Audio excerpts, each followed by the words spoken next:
बीडच्या मस्साजोगमधील सरपंच संतोष देशमुख हत्या प्रकरणावरचं राजकारण आता आणखीन तापताना दिसतंय। त्यातच आता मराठा आंदोलक मनोज जरांगेंनी कोणत्याही परिस्थितीत हे प्रकरण दाबू दिलं जाणार नाही असा इशाराच दिलाय। मुख्यमंत्री आणि गृहमंत्री देवेंद्र फडणवीस यांना सुद्धा त्यांनी काही प्रश्न विचारलेत। मनोज जरांगे मराठा आरक्षणाच्या मुद्द्यावर आता पुन्हा एकदा आक्रमक झाल्याचं दिसतंय। 25 जानेवारीपासून आमरण उपोषण करणार असल्याचंही त्यांनी सांगितलं। 28 तारखेला बीड जिल्ह्यातल्या जनतेनं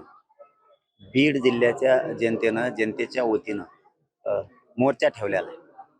त्या सुद्धा समाजानं सगळ्या जनतेनं, कारण तो बीड जिल्ह्याच्या जनतेच्या वतीनं असल्यामुळं सगळ्या जनतेनं त्यात सहभागी पण व्हावं। कारण ज्या मागण्या आहेत कुटुंबाच्या त्या पूर्ण करण्यासाठी आपण सगळेजण त्या कुटुंबाला बळ देऊया।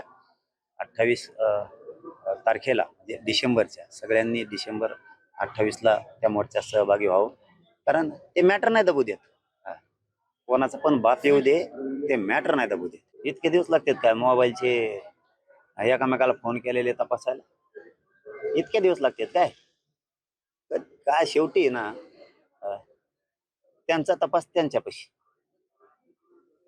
एकदा जर बीड जिल्ह्यातल्या जनतेने तपास हातात घेतला मग सरकारला कळलं। मराठा समाज हा आपण आपल्या गावात आपलेच गावकरी स्वतःहून बैठका घ्यायला लागले आणि 25 जानेवारीला अंतरवालीच्या आमरण उपोषणाला पाठिंबा देण्यासाठी राज्यभरातले गावागावातले मराठी यायची तयारी करायला लागले। यावेळेस सगळ्या मराठा सेवकांनी खांद्यावर जबाबदारी घेतलेली।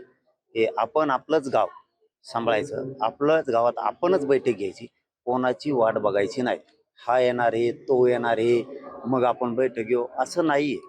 यावेळेस आपल्याच गावातले लोक महाराष्ट्रभर आपल्याच गावात बैठक घेऊन तयारी करायला लागले। जेवढे वाहन असतील तेवढे काढायची तयारी गावकरी करायला लागले। लोकशाही मराठी ऐका, पहा, जागरूक रहा।